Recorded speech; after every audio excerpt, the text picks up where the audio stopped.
let's say, causal in some sort of phenomenal sense, right? Like you, for example, you seem to be like positing that there are these like mental properties that somehow like supervene on the natural world, and they give like some sort of structure to the nature of information and DNA and that stuff. But the problem with that is, it's just under theism, if you give like some sort of, let's say, dualistic account. I don't know if you're a dualist, but most of them are. If you give like some sort of dualistic account as to like how these things come about, it seems like you're going to suffer from like issues of supervenience. I don't know if you're familiar with that, but like the basic idea is, if there's like two substances that are irreducible from one another, right, and they have like a completely different property set, then it seems like the non-natural aspect to mental phenomena is not going to be able to causally supervene on, let's say, physical states. It seems like there's some sort of like causal inertia regarding like non-natural phenomenal states, and those wouldn't explain adequately how we have the physical phenomena, right, that we experience. So that's like the first argument. And if that's true, and if all the supervenience arguments against dualism are true, then I don't see how I couldn't be warranted in positing this towards like a god, right? Like God would have like some sort of causal inertia where he can't, cause these things to exist, right? He would just be like causally isolated from the natural world. Well, I wouldn't say I'm a dualist. I would say I'm over. Well, I'm a monist ontologically, so I don't know if that makes sense. So I do think that there's only one, somewhat of a substance monist. Like there's only one property, that one thing that really exists, and Okay, then that's from that, okay. I'm fine. I could even work with that, right? So, like, what type of substance monist are you? Are you like an idealist, a transcendental, like an absolute idealist? What are you? yeah, an idealist. I think an idealist would be a good way to, Okay, because I and resonate with the Neoplatonic thinkers a lot. okay, and how does idealism generate any prediction? So, how do you go from like there's this absolute consciousness, which like is the grounding of all being, as like theists would say. How do you go from that to the natural world is designed in a way that conforms to that mind per se, or is grounded by that mind rather? Yeah, and it's a good question. It's hard to explain. So that whole recognition reaction thing is normally what I, try to flesh out as much as I can, as evidence that in order for things to happen, there has to be recognition. There has to be a sense of self and other. And when you have a plant or even human beings, of course, but when there is a sense of self and other, then there is an opening that takes place between two different entities. And when it comes to this creator, the reason why this consciousness is logically generating a physical reality that we can see is because being a consciousness, like I said before, consciousness is the capacity to relate self and other. And so by virtue of its existence as a No, consciousness, that's not true. No, you could. Why couldn't I like say? Why couldn't I be like some sort of like predicate, like realist, and say, oh, really? When people are talking about like what you just said, like distinguishing objects, they're just talking about like categorizations, or let's say they're categorizing between like properties and bundles of stuff, right? But that stuff isn't like conscious, right? Like some people can say, oh yeah, those things are just like mereological components, and we just use language to describe those things that way, but those things don't reflect any sort of conscious activity. well, that's why I said the capacity to relate self and other. Yeah, So but so you believe in the self, is that true? Do you I think believe in that. the What do you mean by that? well, I don't know, like presumably you invoke the term, so like I think I should ask you what it means. I think when people Yeah. talk about a self, they're talking about like some sort of like unified conscious experience, some sort of like continuity to their experience, although it's like quite primitive, you know. Yeah. Self is awareness of awareness. I think that's what I would say self is. I So wouldn't. I mean, I wouldn't say that, but I mean, it has to be because consciousness precipitates self. So you become aware of your own awareness, and then Well, self is the no, concept right? Oh, that that you way, that's create. not true. That's not true. You could be like a human, right? So a human is basically someone who says, okay, there's like a bundle of perceptions, right? But these bundle of perceptions, I don't know if you know what a bundle is, right? But a bundle of Okay. perception is just basically just a conglomeration of experiences that just form this illusion that there is a self, but there actually isn't a self. And that seems to be like a more intuitively plausible view than just positing something that is, in your words, awareness of awareness, right? Like what, like, are you talking about some second order conscious states there? Because that's going to even like require more argumentation. That's going to require more claims that you're going to have to justify. Well, I I'm mean, going, just at a I'm going with a simpler view. yeah, but at a human level, I'm saying that human beings create self. I think that we are really the only. I mean, you could say animals do it on some level, but human beings are the ones who express the phenomena of self, and the self is obviously something that is distinguished from something that is other than self, and it's one's conception of their attributes and their qualities into a single entity. That's what self means. It's a No, but conception. how do you no, because under that view, there's like these interpretive sort of representational properties, these properties of experience that don't actually give rise to what you're calling the self. What you're calling the self is more like a locus, or right, some sort of I. But just having those experiences there don't entail that there is an I. It just means that there is just a bundle of perception.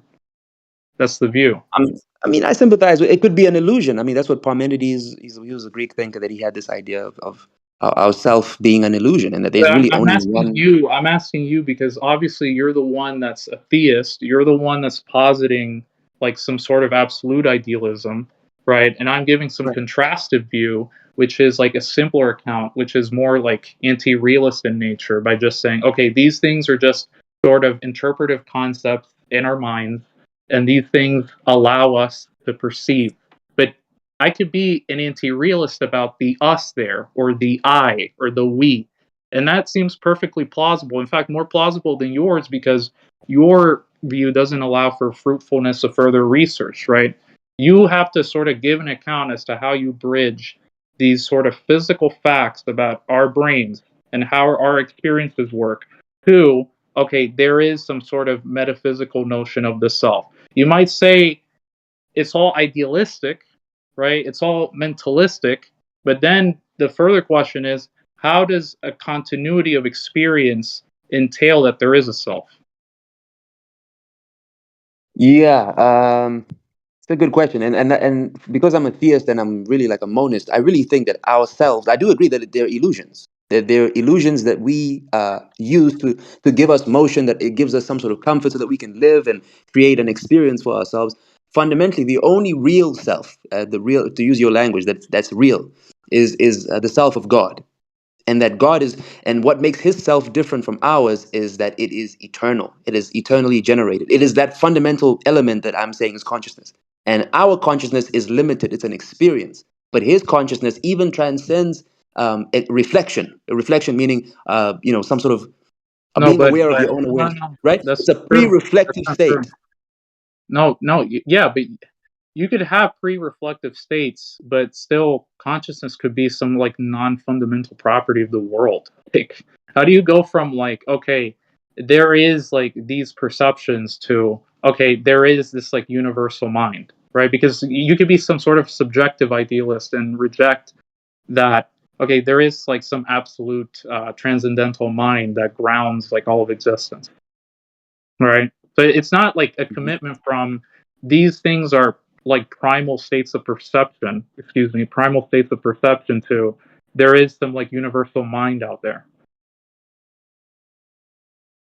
I'm not sure I followed that last statement, because I get what you're saying. I think I am a subjective It idealist, doesn't but follow from the fact that there is perception to consciousness is like transcendentally fundamental, like you said in your own words.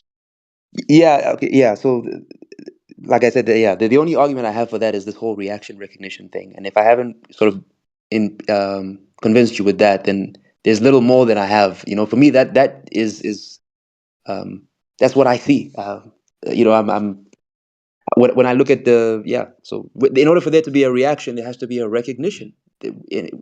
Yeah, but that's the Otherwise, repetition of like the earlier claim. Like obviously you could have like material reactions that like don't involve like any consciousness to them. Like I already gave you the rock but example that's not earlier. really a Do you want reaction, though. another one? Do I need to like throw a dialectical rock at your head for you to understand? Well, why is it that the rock? Let's try and see if I can push that. Why does the rock move backwards, and why is it that it is subjected to these laws of gravity? Is there some sort of recognition That's there? just okay. Let's presume that like there is like some epistemic gap, right, between mental facts and physical facts, right? That doesn't establish idealism, and it much less establishes like your version of idealism, where you know there's some like universal transcendent mind that grounds these realities. So it doesn't prove the existence of a trend. You're saying it's just my perception. It's not It just that isn't. it doesn't prove; it's just like you understand like when you say non-natural, when you say like these facts pertaining to God are like outside of like our domain, you're gonna have to like explain exactly like how positing that view explains our intuitions about like what reactions and perceptions are, right? Because you just posited the explanatory gap, but the explanatory gap is like a problem against materialism. It doesn't show that your view is like epistemically favorable, right? Like it could just be true that all these like arguments against like materialism go through and we grant you all of them, and that your view is false, right? Your view is also false or explanatorily deficient or lacking in some other areas. Yeah, I mean that's a good point. It's a pretty good point. Forgive me if I'm a bit slow. It's just that some of the words that you're using, I'm not as aptitude as you in understanding some of the words. But I get what you're saying in that sense, that it's not. It is a valid critique of materialism, but not necessarily the proof of the existence of a transcendent mind or transcendent God. But I would encourage you to just think about just that reaction recognition thing. Even if we use the rock example, the fact that the rock moves and submits to the laws of gravity. I mean, you may say, well, the rock has no idea. It's just, I don't know. You would say it's naturalistic. To me, that's not sufficient. What do you mean by that? But if you just look at more fundamental reactions, like the nature of plants and animals and the way that atoms are Okay, supposedly let me created. just ask you Hey, this: what would Mike, be The Mike, building sorry for the blocks of it. interruption. Mike, I'm sorry to Yeah. interrupt you. I just want to pipe in and moderate again and just say thank you guys for a really good debate back and forth. It's really interesting, so I kind of want to let you go forward. But if, in case anybody has any questions for them, maybe put it in the side chat, and we'll slowly open up the floor for Mike and Ben. So if that works for everybody, we'll just let them go continue for a bit because it's a really good debate. So go ahead, Mike. Sorry for the interruption. Go ahead. Yeah, so you said that it wouldn't be sufficient. I'm just asking you what the criteria of sufficiency would be here for you. Um, just some valid explanation for the phenomena. I think that I'm not asking for something too, because when you say natural, I have no idea what that means. To me, it just sounds like you're saying just by nature of it being. It just sounds like randomness. That's what it sounds like to me. So maybe I don't understand the But term. hold on. So, like, if someone says, so, like, let's say I take the position that, like, natural is like a semantic primitive, right? Um, just because you don't have, like, some sort of, like, let's say, acquaintance with my concept, does that mean that my view is explanatorily deficient? It's not, and that's why I'm asking if you can flesh it out. It doesn't No, necessarily prove it. I told you, like, it's an irreducible concept. Why But is it irreducible? well, I mean, it's like the content of the term is something that I can't explicate further, right? So, like, given the fact that like meaning is intentional, like meaning is derived from the intentions of the speaker. If the speaker can't explicate it further, that just means for the thing to not be reduced down any further. So then the concept I'm invoking is like in principle primitive. But we can still talk about primitive concepts. I mean, like, I don't know what your view is on primitive concepts, but like, I don't think you can give like a reducible account of oughtness in the folk sense. But yet, people still have like meaningful conversations about oughts. Yeah, I mean, I have no problem having primitive conversation or primitive concepts in conversation. Okay. But I do think that I am trying to answer that question a step further, because I'm somewhat of a, I don't know, naturalist. Some of these terms I don't understand what they mean, but I think that these things can be explained and understood if we just had enough time. So I'm not like a spooky. I don't believe in ghosts. I don't even believe that there's a heaven and hell after you die. I'm a theist, but Yeah, but you I believe think in that, some absolute idealism, right? Like,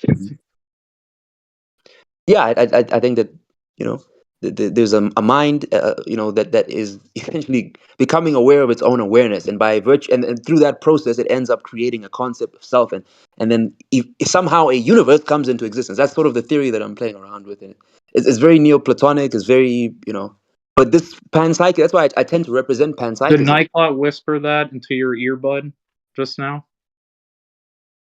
Just my uh presence does that. Whisper what? It's just I mean, there's another person in here who shares like similar views as you do, but Oh, I see. Okay.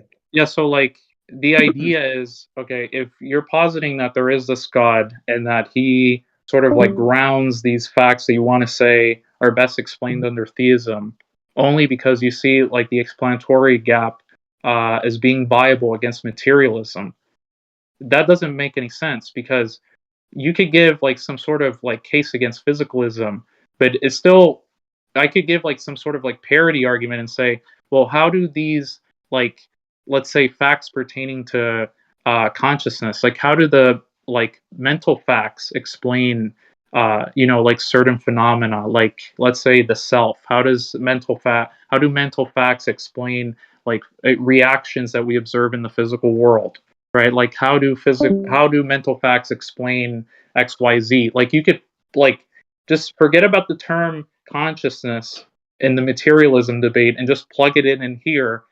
I don't see like where the asymmetry is, right?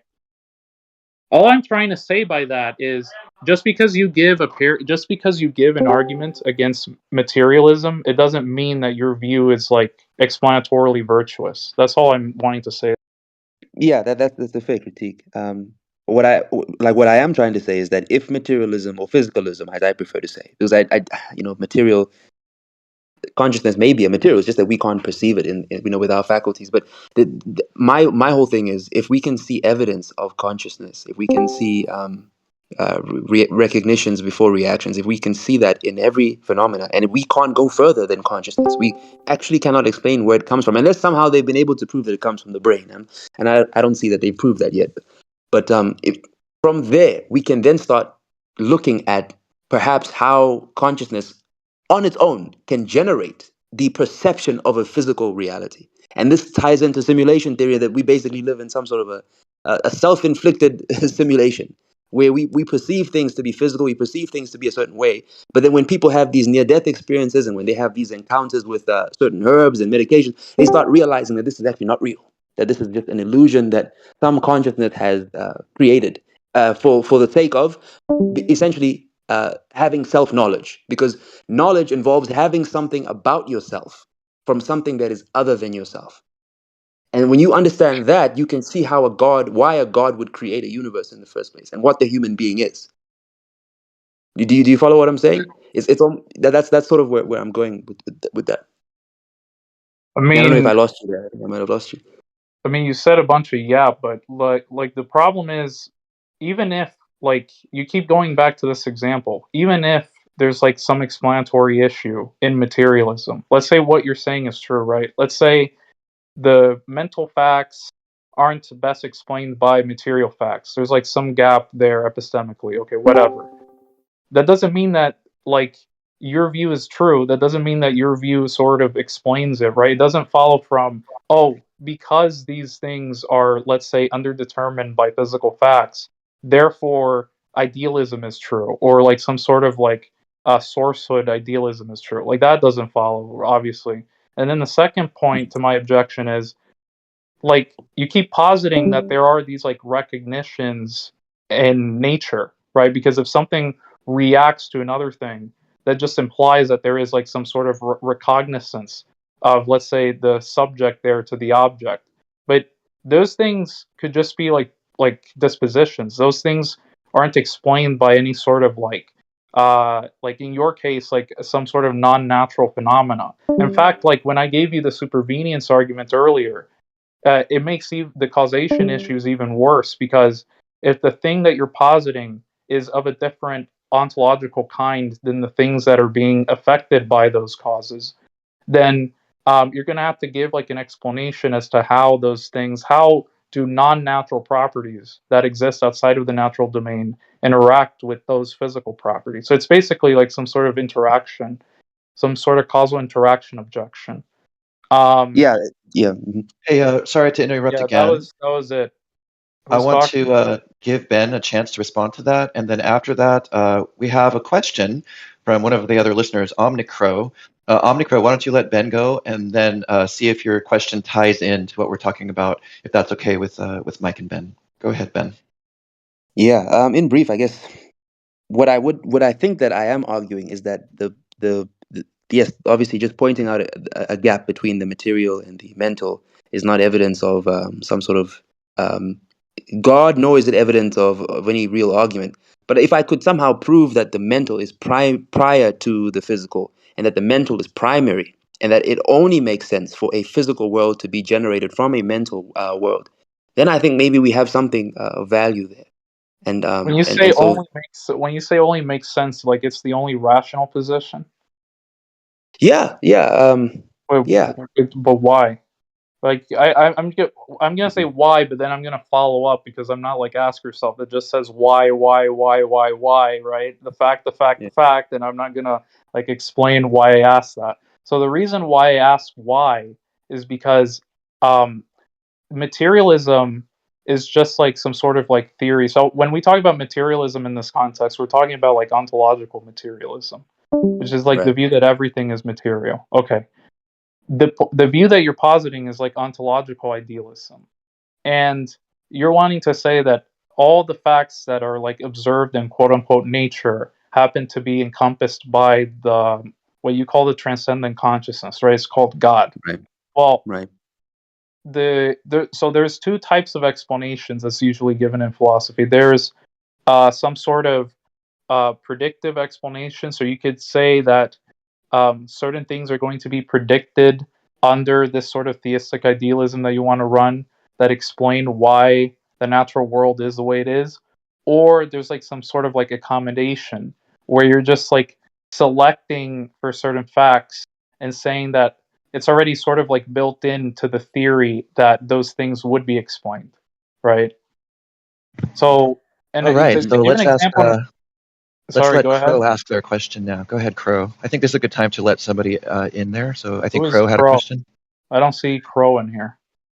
Yeah, that's me. Okay. Yeah, thanks, Crow.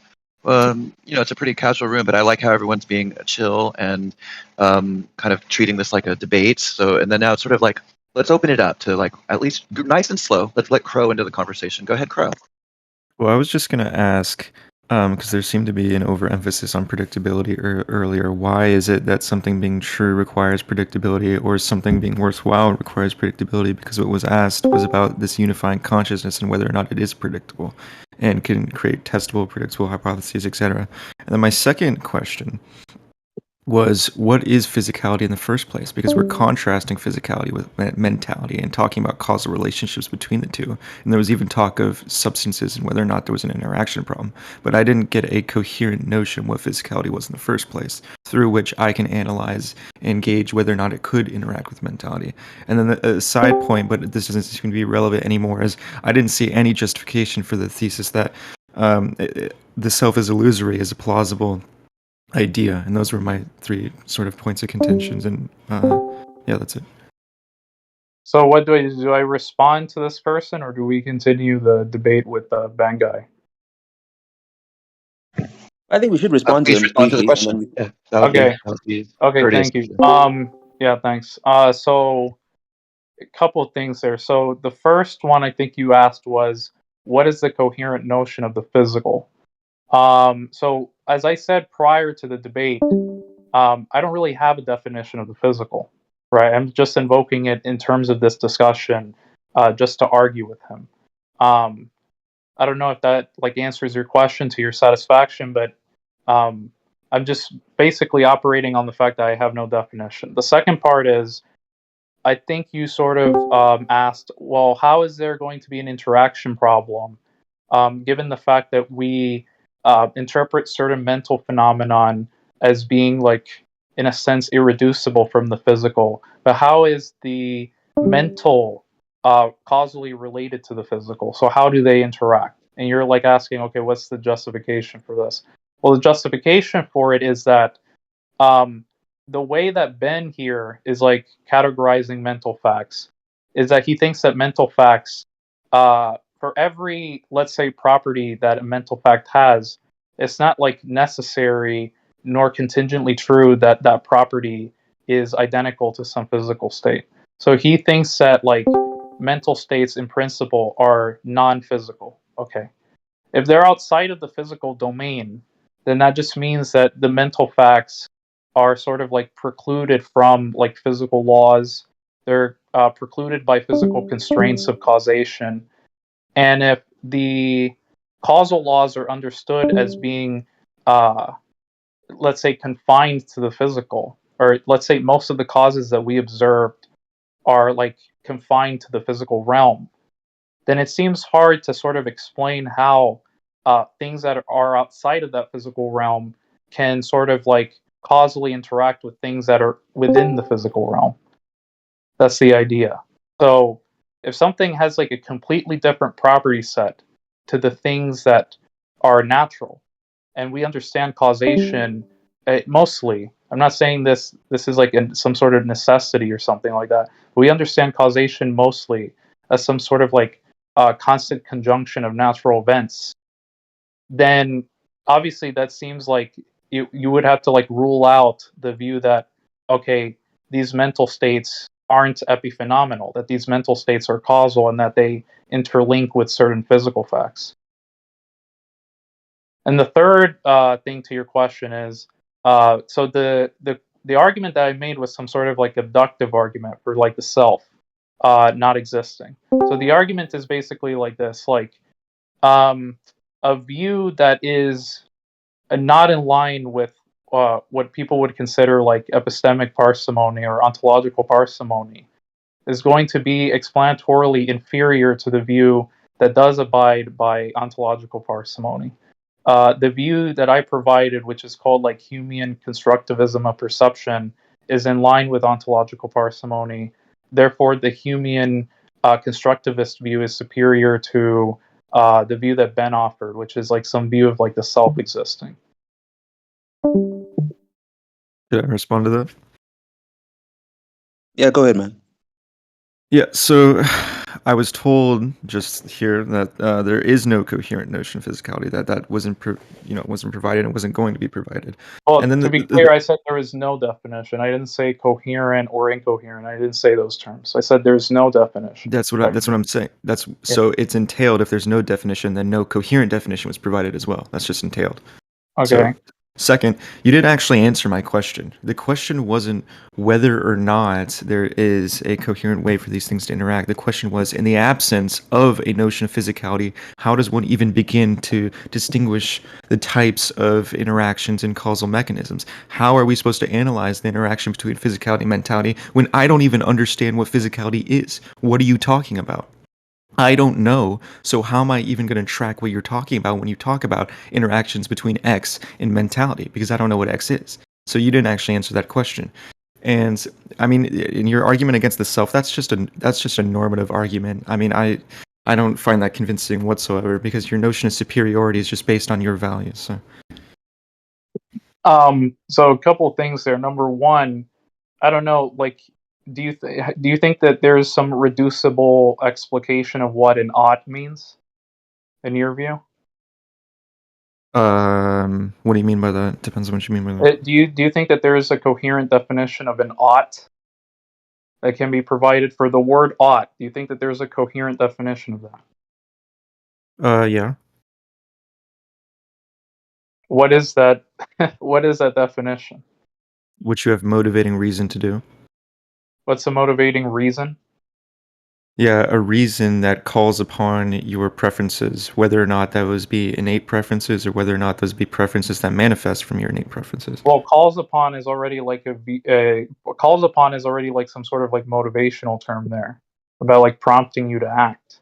But like obviously you could my point is you could have so it doesn't follow from the fact that if no one provides the kinds of definitions that you're looking for, that like the conversation is meaningless, right? Because it could be the case that I just have some irreducible concept like an ought, and yet people in the room can still engage in like meaningful discussions about it. So your objection about, oh, this thing physical, it can't be coherently defined, therefore people can't give like meaningful semantic analyses of This is a how straw man. causation This is a works. straw man. Like this is like complete like foolishness on your No, part. But this is a straw man second part, because it's not about a coherent definition. It's about a definition. You specifically said you didn't provide any definition.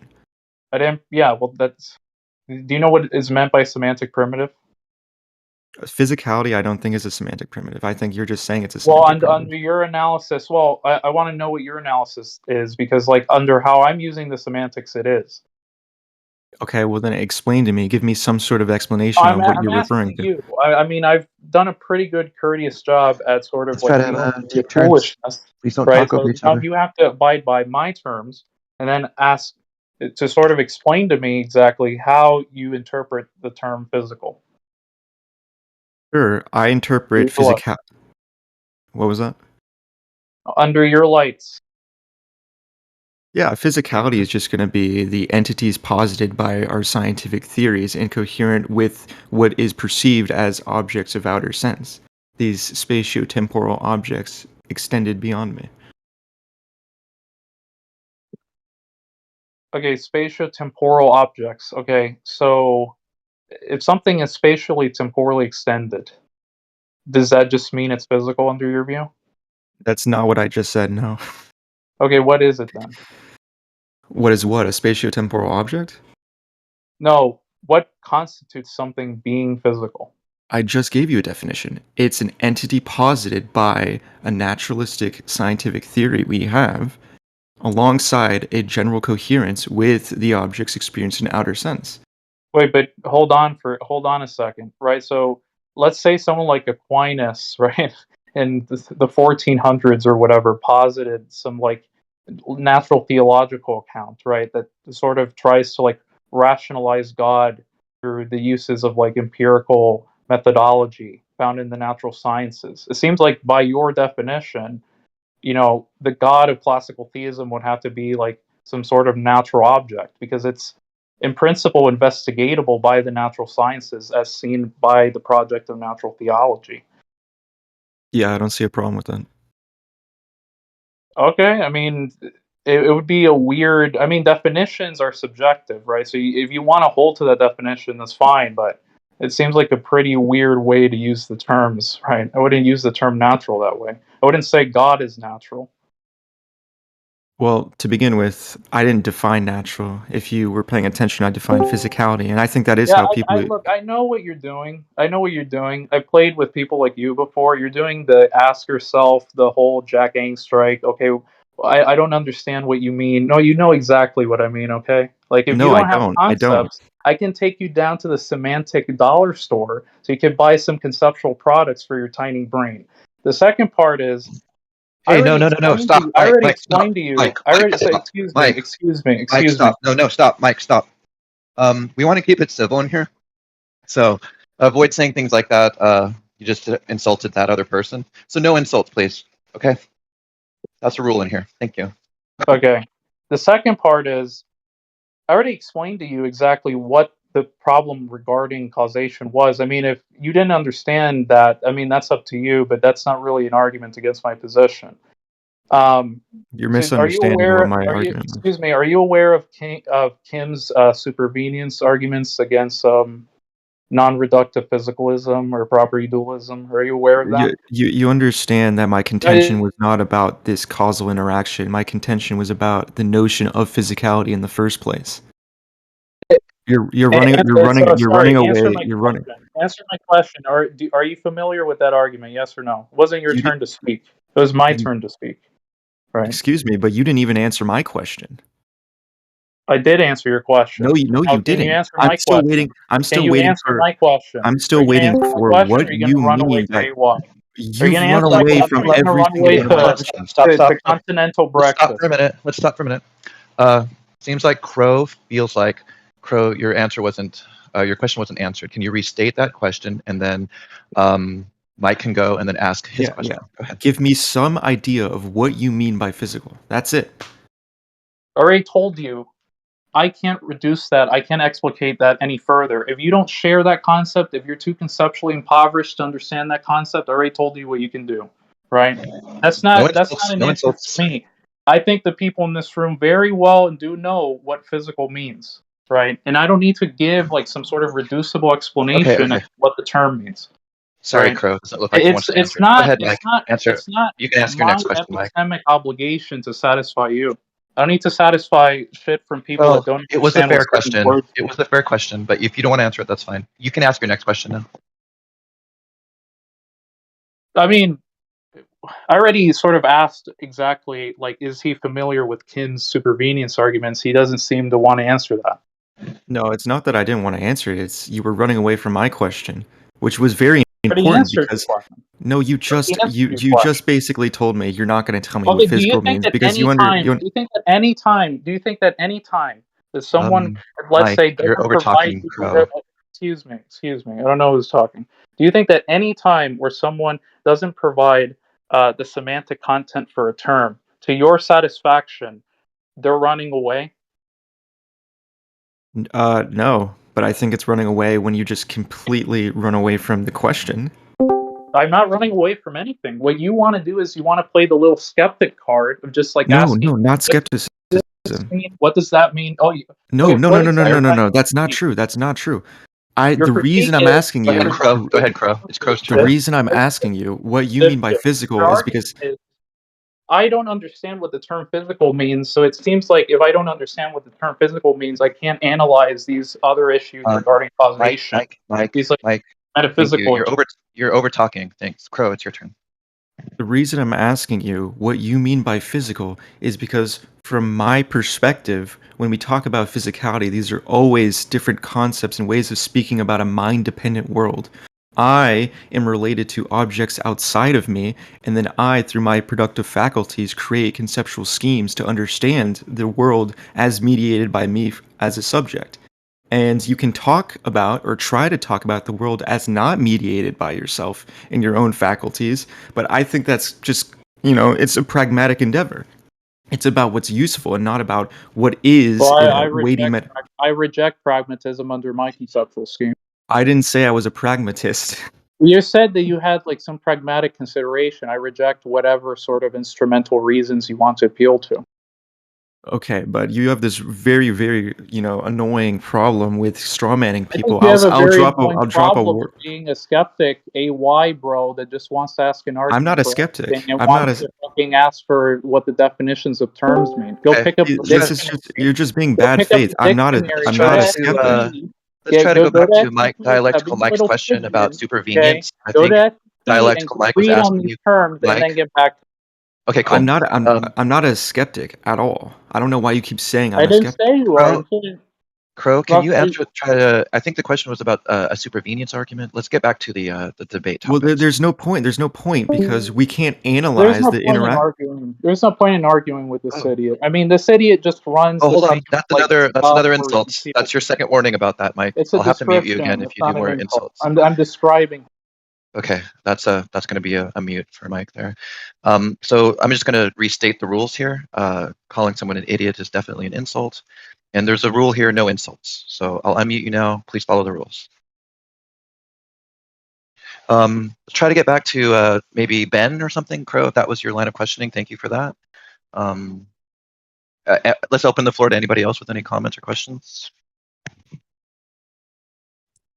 Well, I did actually have some thoughts on some of the things that he said earlier when he stated his question in terms of providing some sort of justification for saying that self is illusory. And I try to explain how self is a concept that is precipitated by consciousness. That essentially you become aware of your own awareness, And through that process, that's when a self is developed. A self is a concept. It's some sort of archetype of your qualities and your values, whatever it is that you think you are, and that becomes your self. And so, like what he was saying to me earlier, in an I or an egoic sense, that's what I define the self as. Now, the reason why I'm saying that is an illusion is because I don't think that ontologically we are real. I think that we are an experience of some sort of primary consciousness that has always existed, always will exist. We cannot even rationally negate the existence of consciousness. We are constantly trying to figure out where it comes from, and there's all these different theories. Of course, some people think consciousness comes from the brain. Hasn't been proven though. And so that is essentially how I would sort of respond to that point about the self being an illusion. Wait, so if I'm an eliminative materialist, is that like incoherent or something? Is that irrational? A limited materialist? Is that what you said? Yeah, if I think consciousness doesn't exist, like, if I rationally negate consciousness, how is that like? I don't get it. Like, are you saying that that's logically impossible? That is, I do think that's logically impossible. You can't logic. You're using How? consciousness to do How? that. You can't negate something that you're using to negate. How? No, yeah, but Um, that's begging the question. I'm already like eliminating such a category, right, from my ontology. So I don't see why can't I just say, look, this is my thesis, right? I'm an eliminative materialist, but I'm like eliminating folk psychological concepts such as belief there or consciousness. So I don't understand like Because that's why a you think performative contradiction. what would be the performative contradiction? Well, the performative contradiction is because there is a pre-propositional, non-propositional immediacy to a consciousness. I'm rejecting that notion, right? Because what you take to be a What is rejection then? immediacy, yeah, you're taking immediacy there to be. Are you taking immediacy to mean like some sort of like folk psychological concept about No. our representations? Okay, what is it then? Yeah, so immediacy is something that's currently present and not mediated by a third term, another term. It's in itself presented as itself. Wait, but sorry, but how does that consciousness? But there's a difference between saying there's like some mediation between something that is pre-propositional and something that's propositional, with that thing having like some sort of phenomenal state. What you could be saying could just be like some sort of semantic distinction, but that doesn't mean that there's a phenomenal distinction.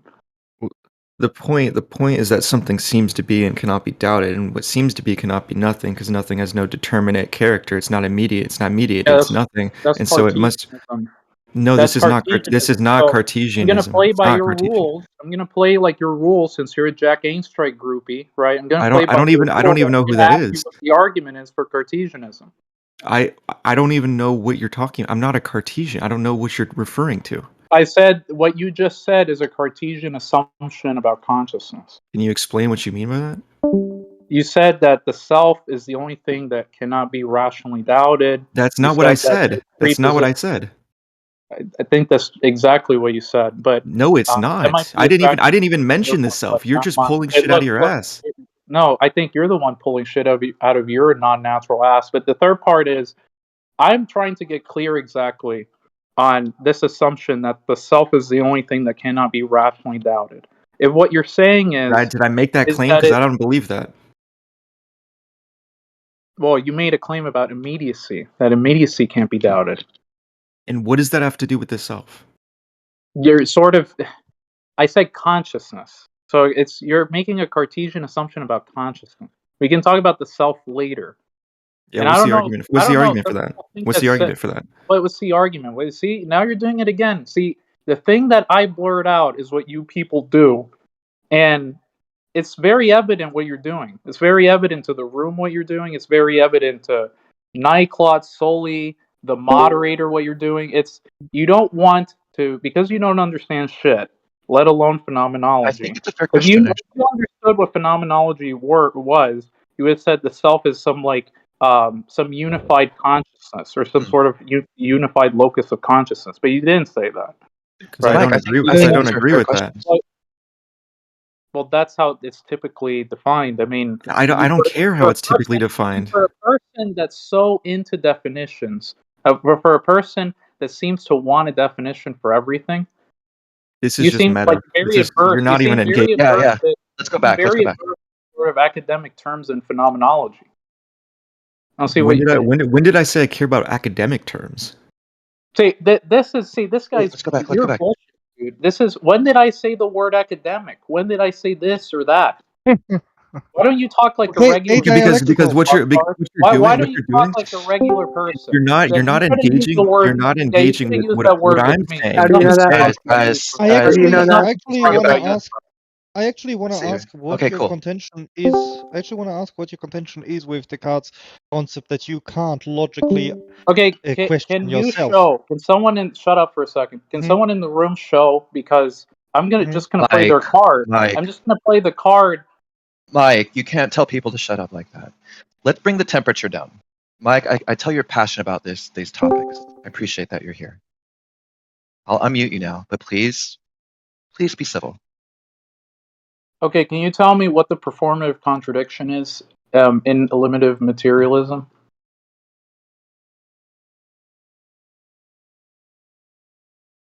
I think there's a contradiction in what you said in saying that you could negate consciousness. You called it, what is it? What is the term? Limited materialism, eliminative materialism, right? Eliminative, right? Sure.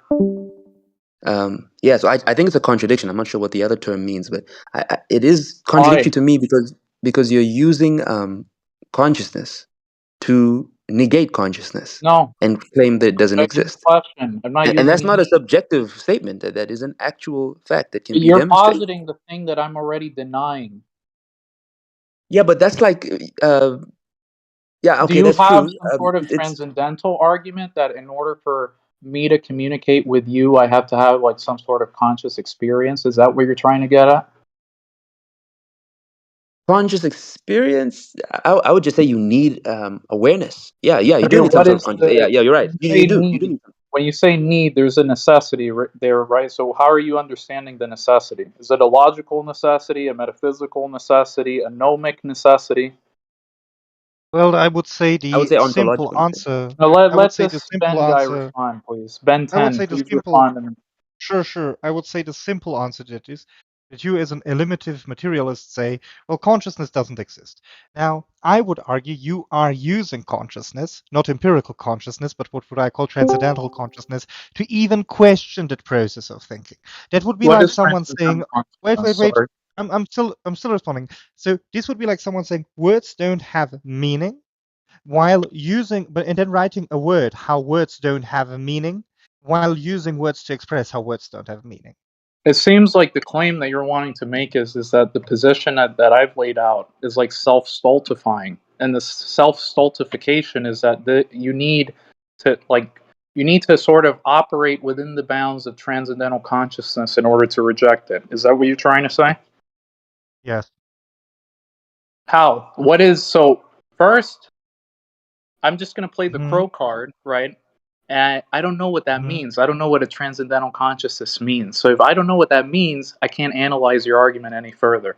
Second part is Sure. once you give that second Mhm. part, hold on a second. With second part, once you give that definition, then I'm going to ask you, in what modal sense is that thing necessary in order for me to communicate with you? And in order for me Okay. to deny it, because I'm denying it in this conversation. Okay, so for example, empirical consciousness would be you be able to touching a ball, perceiving the colors of the ball, maybe licking the ball and tasting it, and your and your transcendental consciousness would be making interpretations about the ball. So, for example, saying, "Oh, this ball represents life," or "This ball has this and meaning," and why did I pick up the ball? Essentially, you questioning the underlying reality of things would be transcendental consciousness. You questioning the underlying how is see this is where I think you're making some sort of implicit assumption. Are you saying that transcendental consciousness is that underlying reality? No, I'm saying it's questioning that underlying reality, you being Yes. able to question it. Okay, Yeah, but is that underlying what is that underlying reality? Well, that would be the debate within transcendental consciousness. There is hardly a consensus.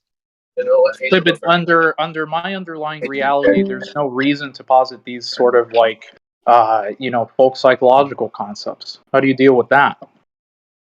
Well, then you would have to find someone who debates with you whether logic makes sense or not. I mean, but Well, the it certainly concept. can't be with Crow, Mhm. because Crow, I mean, just is allergic to all Mhm. types of arguments, right? Like, he doesn't like normative arguments, to put it in his words. He doesn't like abductive arguments. He doesn't like, anything really that sort of like changes his conceptual landscape. He's just allergic to it. Yeah, Yeah, so I will have I a can tell you're still um, ass mad because you're okay. still bringing I up. can tell you're still Aspergic, Craig. I can Yeah, still you're still suffering from some So sort of Shoshi, Yeah. is this not considered an insult? Okay, I'm hold on, pretty sure hold you're on. suffering from some Relax. dysfunction to understand social cues, Crow. Okay, can I maybe help how this develops? I think what Spengler's, when he's saying a transcendental consciousness, he's talking about consynthetic unity of a perception. And all that is the subjective experience. So you have that subjective phenomenological experience of being a single coherent self that persists through different thoughts, sensations, etc. So Okay. that's the idea. I think, is that what you're getting at Spengler's? So you're talking about it in that sense, like Kant UA. Yes. Okay, so Mhm. Nightclot. So when that thing is when they want to posit, sorry, who's talking? The mod was. Sorry. Dude, I have a better mic than you. You have the Somalian Sudanese mic. Well, I'm just saying that usually that's kind of how the performative contradiction entails. They're not talking about it being metaphysical. They're talking about it being an immediate phenomenological experience. So the idea is that when you make an assertion of any sort, you have to have a subjective center of awareness that I don't can think make so. a statement. Because You don't have an you could be. I'm pretty much sympathetic to this view. So you could be what's called an experiential anti-realist, and you could sort of say, well, what you're treating to be like some sort of myriad of perceptions, right? And this sort of like immediacy, excuse me, of phenomenal subjective consciousness. All of that is just a bundle of interpretive concepts that that we deem to be representational, but we've just evolved to sort of think along those lines. We've evolved to develop these like illusions about the self, illusions about consciousness, illusions about qualia, about metaphysical privacy. And so really when we're talking about the things that you want to invoke, we're just talking about dispositions in the brain. We're not talking about anything outside of that. We're not talking about, consciousness in some phenomenal sense, right? We aren't I have invoking to disagree. subjective No, I have hold to on. disagree. There's Oh, sorry. Hold on, Spengler's making the point. There's two things here. One is the phenomenological certainty. The other one is the metaphysical reality behind it. So I don't really see how anybody can deny that immediate phenomenological certainty. When you're talking about bundles, are you talking about the experience or what's the metaphysics behind it? Because yes, there is kind of a leap going from that phenomenological self to a metaphysical one, or that phenomenological unity to a metaphysical one. And that actually is, interestingly enough, what I think would be No, that. but I'm rejecting that there is a phenomenological self, because instead of invoking these qualitative terms that pertain to phenomenology, I'm just simply talking about certain dispositions in the brain that give rise to this illusion. The illusion is sort of unified by what I would call a bundle of interpretive concepts. Those bundle of interpretive concepts gives the illusion that there is a myriad of perception, when in fact there is no myriad of perception. It's just your brain has evolved to sort of develop these illusions for survival. Yeah, but you still Basically. have that experience. You're saying that it's an illusion, No. which is See, but fine, but that's you begs still the have that question. I'm experience. denying. Yeah, but I'm denying experiential properties. Why couldn't those properties just be just conceptual properties? Why do they have to? How do you go from conceptual properties of acquaintance to empirical knowledge, or let's say at the baseline level, some phenomenal experience? How do you go from one thing that is just a bundle of these concepts that are all physical to this thing being some phenomenological sense of the self? Well, You need okay, to so show that, Nightclot. You need okay, to so meet the threshold of sufficiency, Nightclot, more or less. well, I do, and my reason for that is basically through phenomenological analysis. So I'm not going to start from a preconceived metaphysics, whether it's materialism, idealism, or whatever. So I'm going to start from acts of consciousness and I bracket out of metaphysics, and then I do an essential, let's say, So, intuition of it to find out what is going to be necessary in these so would you experiences. say, So, for example, just take 3 experiences. Let's say I remember something, I imagine something, or I perceive something. All of it is I think a thought. So, essential to all these experiences. So, what's happening, instead of just presupposing a materialistic metaphysics from the start and explaining away that experience is an illusion, I'm starting from that phenomenological perspective, which in that phenomenological perspective, when you do an eidetic reduction, you will find out an essential structure to experience as I think a thought. okay, so is that a background commitment? The thing that you just said, is that some sort of like primal epistemic certainty that serves as the means of justifying, or let's say evaluating theories?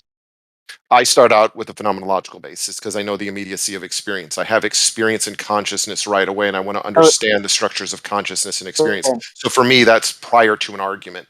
So Okay. consciousness and experience is prior to an argument. An argument is only something that consciousness and experience has. So I have an argument doesn't have me.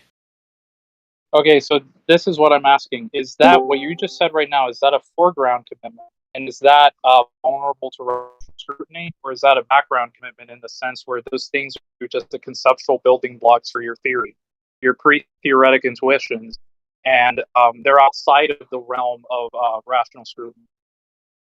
Yeah, they're outside of that because that's what's Okay, then presupposed. I don't share that conceptual scheme. We can agree to disagree. In fact, I would say that under my view, under the monistic metaphysics I've adopted a view which is a ground commitment. It's not the way I start. I don't start my theory by just outlining what my pre-theoretic intuitions are and then sort of expect other people to explain theirs away. What I do is I start with, okay, what are concepts?